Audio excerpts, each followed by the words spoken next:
Hello guys, magkakabit naman tayo ng aircon guys, yung outdoor at indoor unit.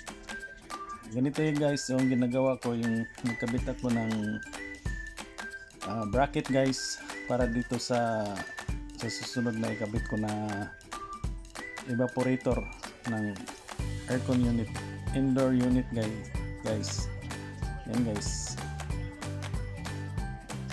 Okay guys, yun ang susunod guys. Yan. Ano yan guys? Yung evaporator yan guys. Yung ikakabit ko. Yan.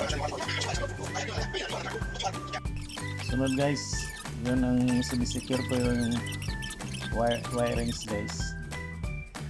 Tsaka yung sunod guys yan, ano yan, yung cover. Yan, isunod nyo. Sunod nyo yan. May screw yan. Yan. Guys, sandali lang guys magkabit. Panoorin nyo to guys para hindi na kayo magbayad ng malaki. Nasa 7,500 yata guys ang pagkabit lang nito. Oo. Ganun lang guys. Sandali lang. Ayun ang yan ngayon guys. Yan. Cover. Dalawang screw lang yan guys. Yan. Dali lang magkabit. Oh. Kung marunong lang kayo nito, hindi malaki yung matitipid nyo. Ayan guys. Oh. Ganun lang. Dali lang talaga.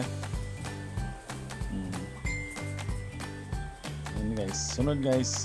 Yun ang ikabit yung cover ng yung line ng freon tsaka wirings yan. Para sa ano yan. Okay. Ganun lang guys. Clip lang yan. O yan. Tapos guys.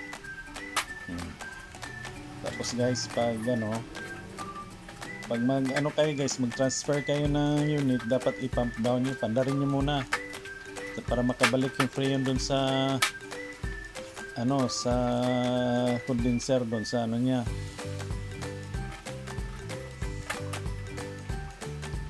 Ganun guys.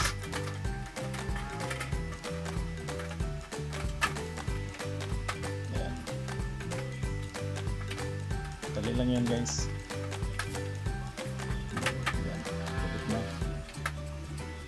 Sunod yan guys.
DC na kasi yan guys.